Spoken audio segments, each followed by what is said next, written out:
This is Thoughts Become Things. With each episode, we'll help you reach the highest creative potential that God has for you. With your host, a teacher, life coach, a dream coach, and motivational speaker, Jeremy Lopez.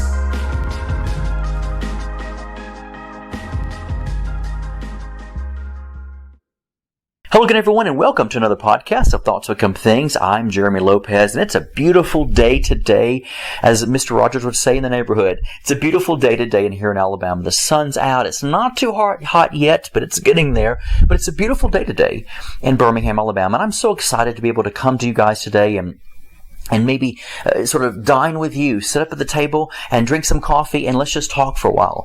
And I wanted to sort of share something real quick, if I could, before I get into today's sort of mini teaching. And that is this. We just, as a nation in America, we've just hit a low point. You know, as we know, the world itself has come out of this COVID-19 mentality. We're still trying to come out of that the best we can. And then we get into a situation where we see racism at its very core. Total evil racism from a couple of police people who actually held this amazing man down named George Floyd, who did a very, very, very small crime, and yet they treated him as if he was an animal. They treated him as if he was a first-degree murderer. And to me, it's very wrong. And I want to say this just to start off this message today. And if you're white, I want you to hear me just for a moment, okay? White people, it's time you start coming off your high horse. It's time you get your head buried out of the sand and realize that the majority of you, including myself, have been racist in the past, have said stuff. Now, I can sit here like the rest of you and say, hey, you know what? I'm actually an advocate for these type of things in the sense of pulling down racism. I have a Hispanic background. I have a Portuguese background. I have Judaism, blood flowing in me as well. And that means because my last name's Lopez, so I know what I'm talking about. I see this happen a lot. And those of you who are white, let me just throw this in there really quick, especially to white males right now, and white women being right underneath the white male situation of statistically speaking in America. You have white privilege. You can't deny that. And it's time that you begin to get your head buried out of the sand and face reality that these people from different ethnic backgrounds, different cultures, and different lifestyles even are being treated evilly. And it's time we start beginning to arise and put our judgmentalism behind us, recognize, look ourselves dead in the face, and start facing this disgusting thing called white supremacy. Start facing the fact that just because you don't get targeted as racist, or just because you don't get targeted as maybe second class, doesn't mean it doesn't exist, because it does. I've seen it, I've witnessed it myself, I've experienced it myself, I've seen it happen in our culture. And so I want to tell you right now, white people, it's time to get your head out of the sand, and it's time for you to start realizing that there's an issue here in this nation that must be addressed. And this man right here did not deserve to be treated the way he did. He literally asphyxiated, he suffocated to death on the hands of some cops who are very evil at their very core, racist people. If that had been a white man, that would have never happened. And to think at any point in level of life, to put your knee on someone's neck is actually, once again, treating them as if they're not even a human being. And so I want to say today to the white people, okay, because I'm white, so I have the right to say this, as they say. You know, I have friends of mine who actually are black, and they say, hey, we can get away with saying this, but you can't get away with saying this. And so I want to say the same thing to you white people, because I'm a white person as well, so I can say this to you. Okay, you're racist. Stop your junk today. Stop your racism today. If you claim to be Christian, start acting like a Christian. And that means this. Quit judging people of different lifestyles, different colors, different ethnic backgrounds. Get off your high horse, because you don't recognize it exists, but it does exist. Racism is real. And it's time for all of us to band together and start restoring the name of Christianity, because right now it's got a very bad name throughout the world. It's nothing more to me than another dead religion, if you want the truth about it. Because I see Christ being smothered and covered by our religious tones, our judgmentalism, our hatred, our racism, and it's time we begin to set him free to be the King of Kings and Lord of Lords over his church.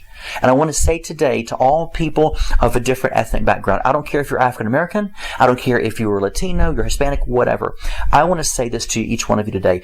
I am extremely sorry for the way that my people have treated you. I'm extremely sorry the way you've been tortured, you've been tormented, you have been ridiculed, you've lost jobs because maybe another white person happened to get the job and you didn't because of your color. I want to say today, on behalf of my own race, that I am sorry and embarrassed for the fact that my people feel as if they're better than anyone else and that they deserve more because they don't.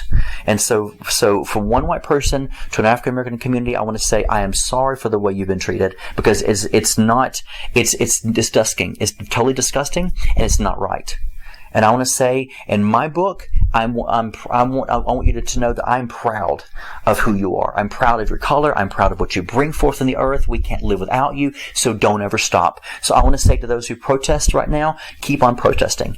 Keep on standing up. Keep on yelling. Keep on screaming until something is done throughout the nations of the earth. But I would say to those who are rioting, destroying property and stealing, that is wrong. It is anti-wrong. It's anti-God. It's not right. I honestly understand that some of you are it's a very sensitive subject right now, but you have to understand, if you're going to get God behind you and you want God on your side, then you're going to have to quit destroying buildings. You're going to have to quit setting fire to other people's properties, and you're going to have to stop stealing. I'm going to make a comment right now that might not sound too good, but here's what I'm going to say to you. You're not a true man or woman if you're going to burn someone else's stuff and you can't burn your own stuff. You're not a true man or woman in my book if you're going to destroy someone else's property, but you can't even destroy your own. So my question to those who are destroying property, destroy your own. Be an adult and destroy your own property, but don't go destroying other people's property. It's not right, and God is not behind you. But on a sensitive subject like this, because right now we're dealing with racism, I'm going to say this today. It's time that racism stops. And whatever I have to do to help put my name in the basket of those who are protesting, I will do it, because enough's enough. But if you want God on your side, protest the right way and watch God begin to stand for you. This is how you do stuff here in America, is you do it with integrity, you do it with excellence, and you allow God to be behind you and you allow God to go before you. If not, don't expect change. But this season we will have change, because the sovereignty of God is going to be upon us. The hand of God is going to be upon us, moving out to begin to cause this thing to come to an end. Because I am not tolerating racism anymore with myself. I've never tolerated it with my family. I've never tolerated it in my office or anywhere else of my friends. If you're a friend who's racist, I drop you quickly. I don't have time for that in my life. So I want to say today, we're going to get the job done, folks. We're going to pray. We're going to begin to protest. We're going to do what's right until this evil thing called racism is totally, utterly destroyed against the black community, Hispanic community, against the Asian community, against every community and every race on planet Earth. So I wanted to say that today because I believe many of you need to hear that today. And in fact, what I might do is just allow that to be our teaching today. Even though it's not a teaching, it's my opinion. It's my point of view. It's my soapbox moment. Because I think no matter where we begin to go or hear, if people are watching TV, or if they're hearing podcasts, if they're reading books, if they're walking outside, I think every person right now in this nation needs to be slapped in the face with this type of teaching, or this type of opinion of racism, in the sense of helping us destroy it. So I know you might say to yourself, oh my God, I'm hearing it everywhere I turn, Jeremy. Well, I want you to hear it from me as well, because it's time that we start confronting and dealing with this thing called racism. It's an evil thing, and it's got to come down today. And I want to say to all you listeners right now, there's thousands of you right now, go right now, do what's right. Do what's right. Speak your mind. Speak your heart. Speak from the mouth of God and help bring this down. But whatever you do, be loud if you have to. Be bold. The Bible says to be bold. Be strong. For the Lord thy God is with you. And if God be for you, who can be against you? So I'm going to say be loud, be strong, have your signs, protest. But whatever you do, don't destroy someone else's property. Because that is wrong. And thievery is wrong on the side of God. And I'm sorry, God cannot back you up, and God cannot help push a revolution that right now desperately needs to be pushed.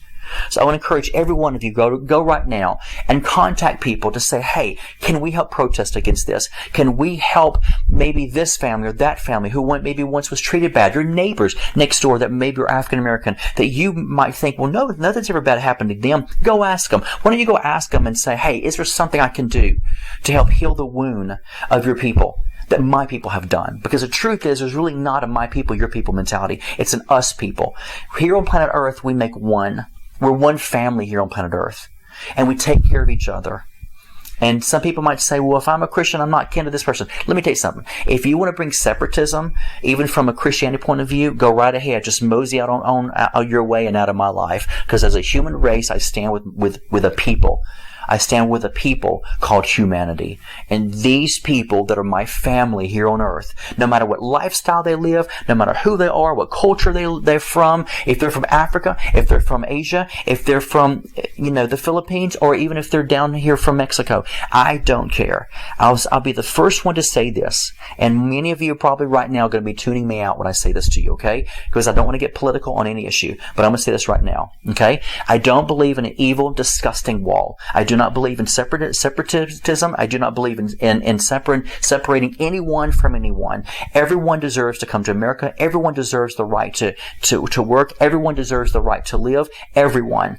And because of that, I would say this. Everyone that I know of is welcome in my home. Everyone that I know is welcome in my life. Because if you stand for humanity, if you stand for people, then you know what? You can be part of my family. Because I don't agree, period. I don't agree at all with racism. I don't agree with putting your knee on someone's neck to suffocate them. I don't agree with a wall of separatism. I do not agree with anything to that measure. What I agree with is the sovereignty of the King of Kings and Lord of Lords, the God of the New Testament. And when people try to bring Old Testament scriptures to me, I say, you know what? Talk to the hand. I don't have time to listen. Because if you can't usher to me on this side of the cross, don't talk to me at all. Amen. And I'm not being ugly, folks. I'm just saying, if you can't bring up a scripture to me that's on this side of the cross, of the resurrection side of the cross, don't talk to me at all when it deals with that kind of stuff. Because you can pull up any scriptures if you want to in the Old Testament to back your point up. But praise God, I don't live by the Old Testament. I live by the New Testament. So if you want to talk to me through the one who died for me. And then we'll sit down and have a conversation. Until then, talk to the hand. All right? I love every one of you. I encourage every one of you today to stand, love people. To stand, take a stand, and love people. And whether you feel like, hey, well, they don't belong here. Well, you know what? Neither do you. None of us belong anywhere. We have been given the grace of God to live on this planet. We've been given the grace of God to be accepted into the beloved. And everyone deserves that same type of respect and love. Once again, folks, thank you so much for tuning in today to listen to my rant and rave today and my opinions. I love every one of you. I really do. It's just this is a season where we have to touch stuff very delicately and very sensitive. Because people right now are very sensitive to issues. And sometimes you can mess up on just one word and that can trigger things within people. And I understand the pain. And that's why I want to help bring a Band-Aid to humanity. Band-Aid to people. Because if I believe in what I believe in when it deals with Christ, then isn't it right for me to live out the love that He lived, the life He lived, to go the extra mile, to visit those in prison, to give the shirt off my back? Because if I've done it to the least of these, I've done it unto Him. And the least of these are not my quote-unquote race of people, being white. The least of these involve every single person. The least of these involves the legal and the illegal. It involves the black and the white and the Asian. It involves every person on this planet. If I've done it to the least of these, Jesus said, I've done it unto Him. So I wanted today to leave you with that verse. Let that verse challenge you. Let that verse awaken you. Let that verse begin to permeate the fibers of your being and challenge yourself to see where you have been racist. And I'm going to say this just to sort of close. Because subconsciously, many of us don't realize that how racist we have been, or that maybe presently we are. But it's time we start looking and examining why I say what I say. If you're the person who walks in a different direction, when you see some black guys walking down the street, you're racist. It doesn't mean, and once again, hear me out, folks. It doesn't mean you're an evil person. It just means deal with that issue. Question yourself, why would I do that? Would I do that if it was a bunch of white guys walking by? Would I do that if I was in a bad neighborhood and just lock my car doors because, why? Because it's more predominantly black? Or would you do it if it was all white, just maybe a ran down neighborhood? Think about that, folks. Think about the things you do on a day-to-day basis that you just feel maybe or subconsciously you just do. But really, you shouldn't be doing them, because a lot of things we do actually, folks, are just racist. And it doesn't mean white people are racist against blacks and blacks are not racist. Some blacks are just as racist as we are. I'm sorry, black people, but you're just as racist as the white people are. So we're all guilty. Humanity is guilty. But it all can stop when we come together and talk, and we come together to face ourselves in the mirror to see what I've done. If you're a lady who carries her purse and you hold it closer to you because you're around maybe Hispanic people, you're racist. I'm sorry. It's a racist thing you've done. I mean, it doesn't mean you're bad. It just means you've got to confront what has been in your subconscious for so long that you carry out. And why do you do this kind of stuff? So these are things I would say challenge yourself. I look at myself and I say I've been an advocate for years for people, for humanity. I believe in being an advocate completely. I'm totally against racism. But I also will say I've watched traits in my life 20 years ago, 15 years ago, 10 years ago, where I would say, why would I do something like that? Even though it might look small and sort of innocent, I look at myself to say, why would I do that? And never understood or realized the fact that it's just a separatism mentality. That's why I did that. Or maybe I look at a group of people and that's why I did that. So it's time, folks, to really take a good hard look in the mirror. Face yourself. Let the love of Jesus just permeate your life. Just say, you know what, God, if there's any fault in me of maybe white supremacy, if there's anything in me that I don't recognize because I do have maybe white privileges, show me, God. Show me what I've done against maybe someone that I was a neighbor to say, yep, they're yard's junkie. They must be this or they must be that. People do it all the time. All the time. But it's time we stop, folks. It's killing us as a human race. And so show love, share love, give love, but be love. Because everybody deserves to see the Christ within you. Thank you so much for tuning in today. I love every one of you. I really do. Every last one of you. That's why sometimes I get on my soapbox, get a little rough at it around the edges. I know I do. But I just cannot tolerate separatism. I cannot tolerate hatred. I have to be able to come to a place where I say, Lord, what I favor more is what you say about people. Not what my country says about people. Not what my law says about people. I care about more what you say about people, Father. That's my biggest thing. So walk away with that today, folks. Love every one of you. Have a blessed day. Don't forget, go and create the day of what you want. Remember what Gandhi said, be the change you want to see in the earth. I'm so with that. Be the change today you want to be in the earth. And we'll see the change happen throughout the course of humanity when we be the change we're looking for. God bless. This has been the Thoughts Become Things podcast with Jeremy Lopez, helping you reach your highest creative potential that God has for you. For more episodes, products, and information on Jeremy, visit www.identitynetwork.net.